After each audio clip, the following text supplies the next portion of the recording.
Are you ready to be unleashed and unstoppable? Are you ready to experience a breakthrough and step into your next level of leadership? Living a life of power, purpose, and possibility on your own terms, unapologetically. This podcast is for discovering how to play big, how to be unleashed and unstoppable. Through wiring inner success at the source as you step into your full potential as a wildly ambitious leader. We are Alexanne Carter and Carol Register. We are certified Master Neurocoaches and the founders of Unleashed and Unstoppable You. We're best known for being confidence-boosting, neurohacking, productivity, and wealth experts. And for high-achieving leaders, visionaries, and entrepreneurs. Now let's be unleashed and unstoppable. Hey, Michael, I am so glad you're here today. We are talking about all things business, all things wealth. I know you've got some exciting new projects in the work. And just tell us a little bit about yourself. I'd love to let our audience know what you're doing right now and, all about Think Unbroken as well. Yeah, so I started Think Unbroken about 6 years ago. We help people who have been through traumatic childhood experiences transform their trauma into triumph. We've worked with thousands of people around the world. We host a big event every year called Unbroken Conference. We have a pretty big podcast called Think Unbroken Podcast. And as of today, I own multiple businesses. I have multiple different sources of revenue, if you will. And we just launched a brand new podcast and a brand new company called Pods of Purpose here at the beginning of the year. Yeah, I love that. I'm a part of your Pods of Purpose group, and I really align with what you're doing in terms of, working with people who have been through traumatic experiences. Especially as a neurocoach, it's very important for me to help people understand, just like you do, how they can heal and the things that they can do. And for our focus today, I'm really leaning into what we can do to help people in terms of their finances. I'm a multiple business owner, international business owner also, and having multiple streams of revenue is one of the most wonderful places to start. Speak to us about that. Yeah, it's interesting. I think that people always jump right to multiple revenue streams, and I'm like, get the first one good. Get the first one to a place where you can pull yourself out of the business, where you have a team, where you're working on the business, not in the business, and then go and launch the next thing. And I made that mistake young, so I know that from firsthand experience, where it was like too many cooks in the kitchen, could never accomplish anything. And I look at Think Unbroken, we built that company up, and it wasn't until it was in a place where we have systems and teams and SOPs and funnels and automations and all that stuff did I even dare think about Pods of Purpose. And so context, because this, you joined the Pods of Purpose group probably about 6 months ago. And I had to put it on the wayside because we ran Unbroken Conference, because of my travel schedule, because of how I'm always speaking. And so priorities are priorities. Keep the main thing the main thing. And, as we've grown Pods of Purpose, for an example, now we're doing full production for a dozen shows. And my retail company, which I'm a partner in, which I will always suggest, get a partner if you can find one you like, trust, and know. We did just under 5 this past year, 2022, and we have 30 people on that team. Right. And so a big part of that is just making sure you get the right executive leaders on the team, make sure you have the right support systems. Everything really comes down to it's so boring to run a business, but you have to do the little things every single day if you want multiple streams of revenue that actually make you money and don't cost you money. I love that. And I love what you said about working on the business instead of in the business. Will you lean into that? Because you're talking a little bit here about, being able to do the boring things, and yet how do you stay out of the weeds when you are building a business? Well, when you're building a business, I don't think you can stay out of the weeds. I think it's a requirement. But when you get to a certain point of scaling and growth, you have to realize, like, if you keep trying to do this all on your own, you might as well be okay with where you are, because you will never make more money. Right. And most people are like, why am I not making more money? Because you're so close to all the elements of the business that you cannot focus on the revenue generating activities, right? And so it doesn't make, at some point you have to realize you're being dumb if you're writing all your newsletters. You're being dumb if you're posting all your social content. You're being dumb if you're doing all of the things that aren't your area of expertise. And look, and that's not to be a jerk and call people dumb. It's just like, that's my numerology for it. Because I look at that and I look at looking back on my career early as an entrepreneur 13, 14 years ago now, I'm like, I was so scared to let go. I easily left tens of thousands, hundreds of thousands, probably millions of dollars on the table, because I was like, I have to do everything. And then you realize, like, a business is really independent of the owner itself, right? Because most businesses can, if you build the right business, let me phrase it. If you build the right business, you don't even need the owner. Yeah. It's so true. And then the business, that's what so many of us have done and made the mistake of, totally guilty of overcommitting, being distracted because that was my baby, right? And letting go of the baby, letting the baby grow up and be independent is sometimes a process, a journey. And I think, so what you're saying is put the focus where the focus needs to be, and really be in the weeds when you at first need to be, but also know where to let go.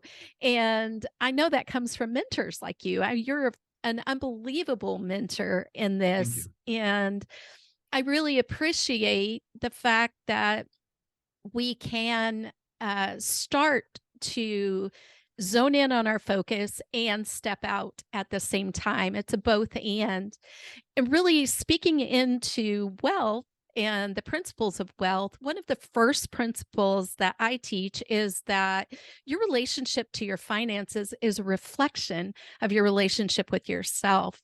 What are your thoughts on that? I mean, that's a great question. I interviewed Ken Honda on Think Unbroken podcast. He actually also spoke at Unbroken conference. And we talked about this concept and idea that I've really been sitting on for the last year about healing your money trauma. Because so many people don't understand that they're indoctrinated into their relationship with money from their family, from their community, and really from television and media. It's incredible. Like, I try not to get sucked into the death scroll of Facebook and Instagram Reels, but I did recently, probably about 3 weeks ago, it was like these kids walking up to these other kids and talking about how much their clothes cost. And I remember watching this, and one girl distinctly, she had on like a $2,700 outfit. And I'm like, for what? Why? What value does that bring you in your life? Knowing that kids are in debt more now today than ever, knowing that kids actually don't know how to make money more than ever. They all want to be social influencers, but they have no business on the backside of it. It's like, okay, you got to pause and look at that. And then as an adult, looking and sitting in it and going, what are you actually using your money for? So I'll tell you this, I stay broke. Like, I'll clear multiple 6 figures, almost 7 figures this year, and I will be broke all year long. I'm telling you right now, for 2 reasons. One, because I'm always reinvesting in myself and my businesses.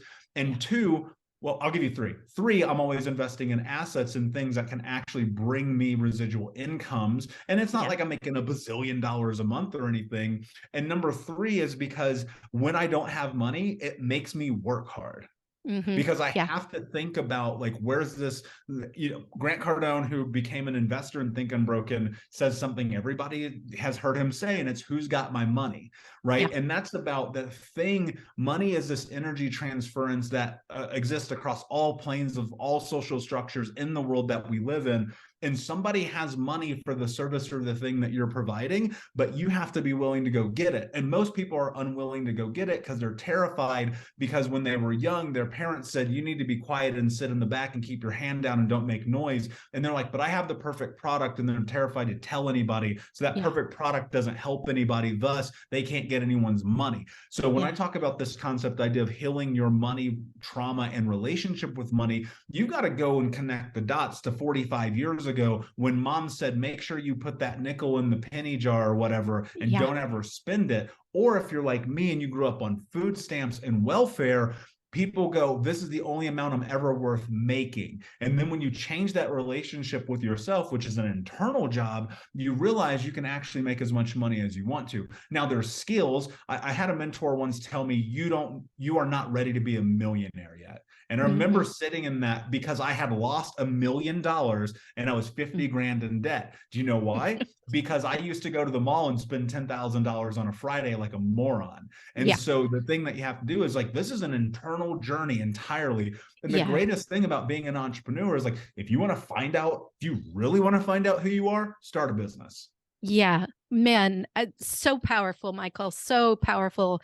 I love the way you opened up with speaking into value there with the young lady with the $2,700 outfit, and those messages that we get that our value is always based on the external, and bringing it all the way back around to the fact that having mastery over money mindset, if you will, having the ability to really have a great relationship with money goes back to that internal journey all the way. And just knowing that you live broke, the discipline that it takes to be wealthy. I am so aligned with that. I keep the liquidity locked up, if you will. And it's a really smart way to live because you stay hungry, right? And you're always going for it, which I absolutely love. And also, recognizing that we have to have the skills. And I love what you said about the fact that, losing $1 million or not being at the level of leadership that you need to be at without the skills that you need to obtain what you want financially. I think that's so powerful and so important, because you can start that journey now. You can be right now in that walk of where you want to be to have everything financially that you want to have. And, when you talk about the internal journey, I think it's actually childlike simple. And even though it is a journey, it doesn't have to be complicated. I'd love to hear your thoughts on that, because I know you've done so much work in this area. Yeah, look, at the end of the day, like, this is the thing I always teach my clients. The first thing I always talk about, you are no longer a child. Yeah. You are no longer a child. And this isn't, you're no longer a child, put childish things away. I think that's stupid. This is, you're no longer a child, so take some damn responsibility for your life. Yeah. And stop waiting for other people to rescue you, and stop blaming other people because of the problems in your life, and start doing the things that you need to do. Like, that's what Carol, at the end of the day, that's what it comes down to. People refuse to do the thing that they want to do, and so they get the result of that. And the thing is that when you get the result of that, you have to sit in the truth. And the truth is simple. Truth is fact. What can I put on a table? What can I look at and go, that happened, right? People are like, I want a great body. Okay, cool. Well, you ate McDonald's 12 times this week. All right, cool. Yeah. You want good money? Okay, well, then why do you have a subscription to every single movie platform and you watch more television than you do putting time into your own life? All right, cool. Probably not going to get that either. Yeah. And this concept and this idea, it's really reparenting, right? It's giving yourself the thing that your parents denied you. And that often, 90% of the time, is discipline, not discipline in negativity and that you will be punished and there's ramifications, but discipline as in, i.e., if you want your life to be different, you have to show up every day. Actually, it's funny. Last night I was at dinner with some people on my mentor's team, and we're having dinner. And they were like, one of them asked me, they said, how did you get so successful? And I'm like, first off, success is defined by the person, not by the social construct. And so I go, I'm successful for what it means for me. And then I said, the most important thing that you need to know about creating the life that you want to have is massive consistency over a long enough timeline. And so I look at my life, and here I am 13 years removed from attempting to kill myself, and now being a leader, being this person, all of these things. And it's like, nobody, and people talk about this all the time, I'm only speaking from my own perspective, nobody sees when I'm up at 5:30 in the morning creating the life that I want. Yeah. Right. Yeah. And you know how many times I've been called a workaholic in my life? I can't even, if I had a nickel, right, I'd be a bazillionaire. Because people are like, you're a workaholic. I'm like, no, you're misconstruing my ideal life with what society tells you your ideal life should be. And so if I continued to live into the narrative of what it was that my childhood was, then it would literally be, okay, be on welfare, be sick, smoke cigarettes, get drunk every night, blame the government, and say, where's mine? And so because I decided that I needed to heal and no longer be a damn child, my life changed because I created responsibility. And responsibility and discipline can be a lot of different things, but predominantly it really starts with something very simple. Take out everything that I just said, and I'll give you a soundbite. Do what the hell you say you're gonna do, period. Yeah.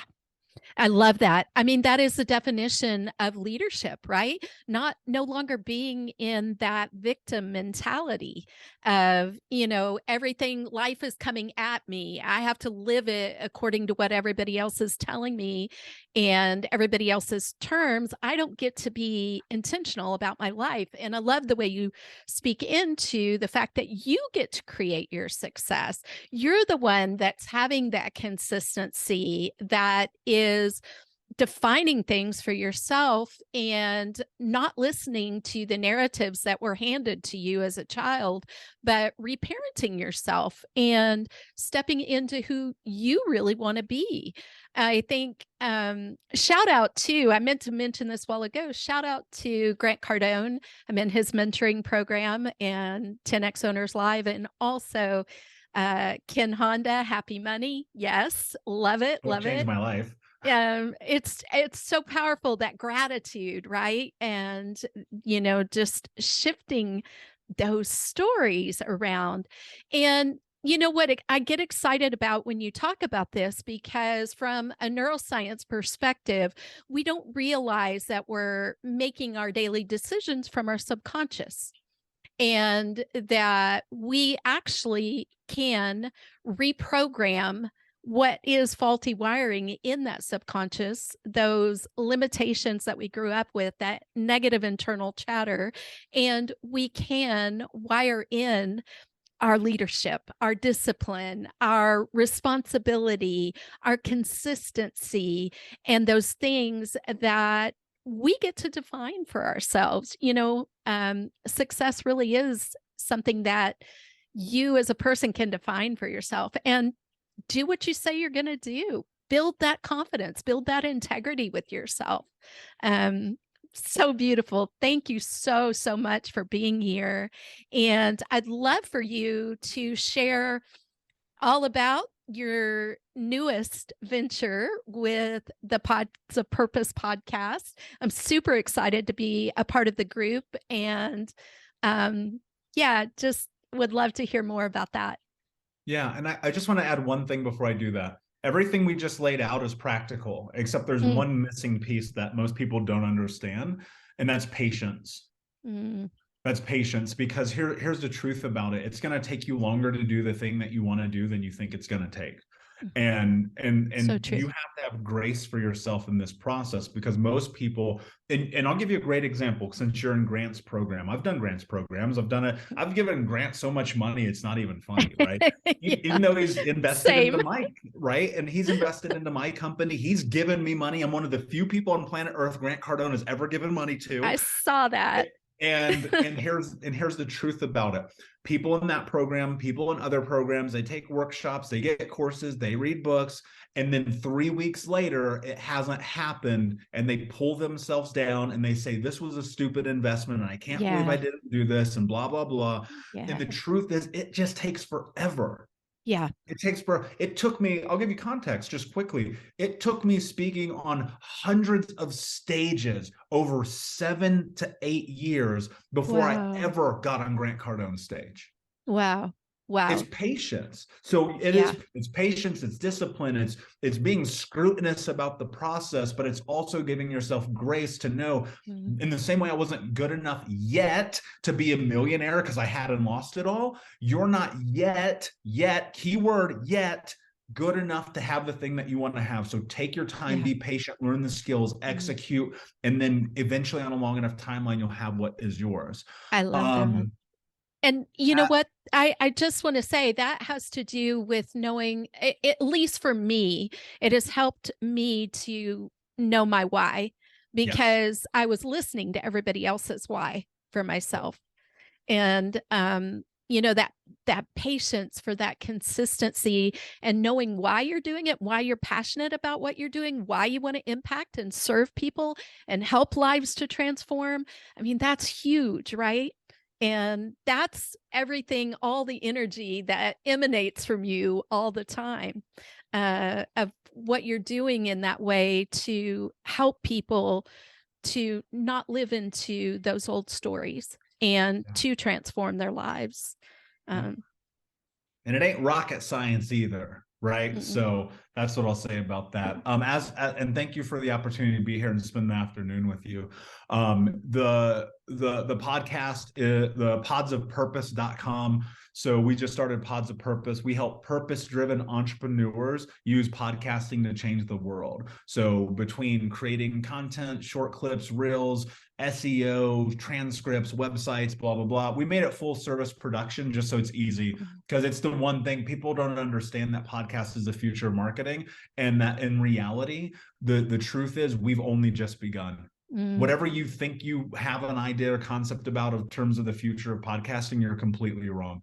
And podcasting will be the new television, which, as we know right now, no longer really exists in the format. And so I think that one of the things that I wanted to do in this is we say no to a lot of people. So there's an application process. We have to approve you. There are certain stringent guidelines that we have, because we only work with purpose-driven entrepreneurs. I love that. I think that just gives me chills, because the value that is automatically loaded into that simply by setting that intention is so incredibly powerful. And I really, really thank you, Michael, for taking the time to be here today. And, I fully support you. I'm so excited to put you on our podcast, Unleashed and Unstoppable, because we're here to help you be unleashed and unstoppable in your life, which you are, Michael. So thank you for coming on. I appreciate you deeply. It's an honor, my friend. Thank you. Okay. We'll see you later. Ciao for now. Thanks for tuning in to another episode of the Unleashed Unstoppable podcast with your hosts, Alexandra Carter and Carol Register. If you enjoyed this episode and you'd like to help support the podcast, please share it with others, post about it on social media, or leave a rating and review, and subscribe. That's all for this episode, Wildly Ambitious Leaders. See you next week.